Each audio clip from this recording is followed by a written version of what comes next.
Ava. Yeah. She's my favorite palindrome in the room. Ava, etymology from the Latin, meaning bird. She soars. In Greek, the bearer of good news. Persian, voice. Hebrew, life. Ava, from Sanskrit, avatar, meaning descend. Avatar, a human incarnation of deity during times of distress on earth. An incarnate divine teacher, ordained. So Vera in Latin is truth, and truth be told, Ava, you don't need a tribute to celebrate your gift, your voice, your strength, your impact, and every first and best that you've already accomplished in a career that's just getting started. My friend, you're too busy making it happen.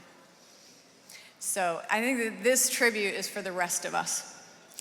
It's for the people in the biz who want to see, who want to open their eyes to a universe of experiences that can no longer be denied, ignored, or go unseen. It's for artists who are watching your every move because they want to tap their own voice, and you're showing them how it's done with integrity, with beauty, with power, and with a style that is uniquely your own.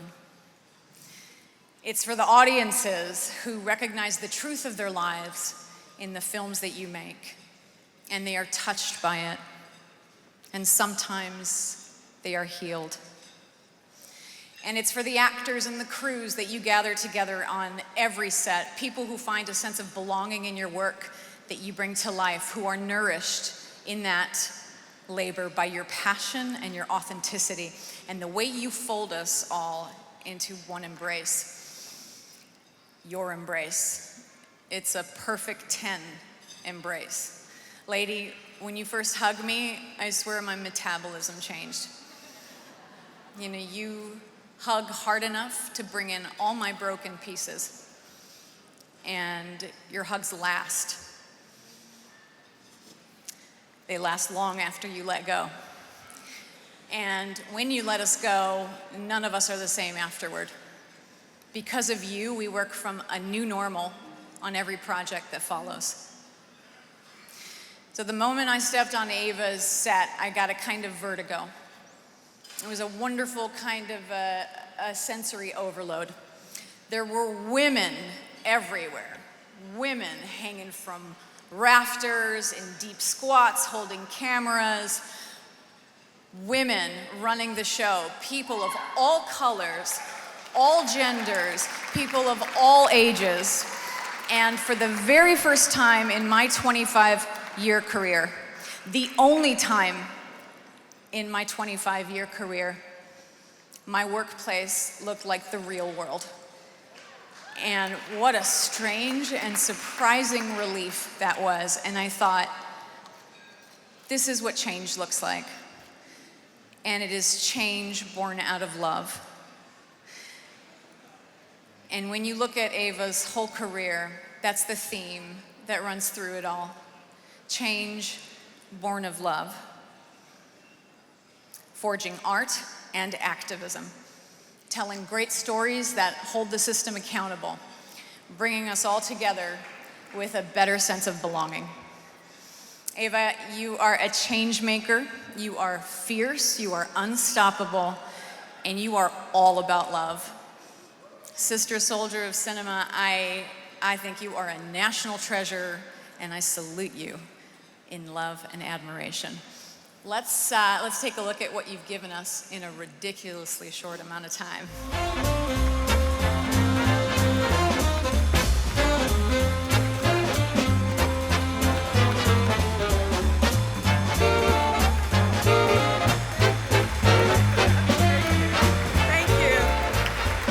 you very much. Thank you, Vera. Just a few thank yous. Thank you for standing. I don't take that for granted. Thank you to IFP and to my fellow tributees, Sam and Glenn and Laura, and to everyone who's nominated for their films in the room tonight. I remember being nominated for Middle of Nowhere some years ago. And, oh, 2 people saw. Thank you very much, sir. And I remember it because it was the last time I was able to make a film the exact way that I wanted because I was paying for it.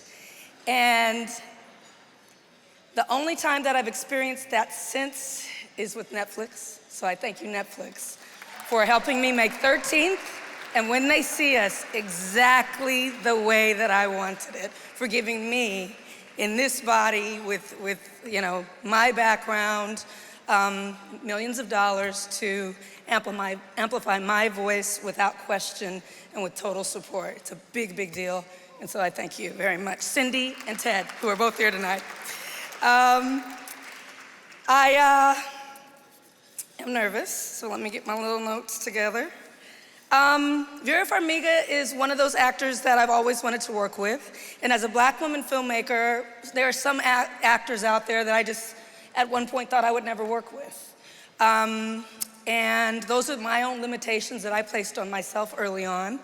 And so sometimes, I'll just be honest, when I'm directing white folk, I feel, you know, are they gonna accept me? Are they gonna treat me in the same way? Even now, 12 years into directing, I have that thought. It's deeply ingrained in me every time I'm with an actor who is not from my family.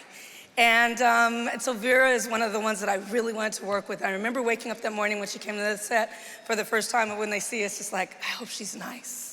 You know, I hope she's who I thought she was. And the fact that I get to work with her, such a brave soul who gave her breath and her skin and her beating heart and her memories and her face, that face, to this story meant so, so much to me. And not only was she a terrific actor and artist, but she was just cool as hell and so nice. And so thank you. You were one of the highlights of that experience. And I'm happy that I get to keep knowing you, even though we're finished. So thank you for being here tonight. It reminds me of the very first actor I directed, a woman named Melissa D'Souza. All the directors out here, you have to think kindly on the first actor you ever directed. Who knows what they were hearing? Who knows what you're saying to them? So whenever I see Melissa D'Souza in Los Angeles, I kind of nod and she kind of nods and looks at me weird. Who knows what I said? But now I get to work with people like Vera, who I feel like I'm actually connecting to. She comes in with generosity and curiosity. People like Andre Holland, who's nominated tonight for High Flying Bird. If you haven't seen it, you need to see it. You know, one of the actors that, like, Andre Holland's like a preacher of the best kind. He makes you want to believe in whatever he's saying. And so the honor of working with these kinds of actors is just something I'm immensely grateful for. To watch that reel just reminds me of all the great actors whose paths I've crossed over the last 14 years. You know, I rarely consider my work in that way altogether. I really look at it day by day more than as a whole. And I take great joy in the days.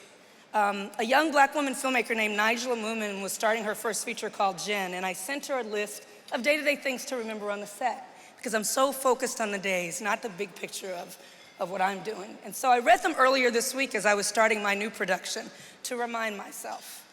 So I gave her these tips. Know your crew members by name. They're the lifeblood of your film. Remember that actors and crew are the same, grown-ups. You know, just because it's Vera doesn't mean you treat her differently than the gaffer or craft services, right? No one is better than anyone else just because they're in front of the camera.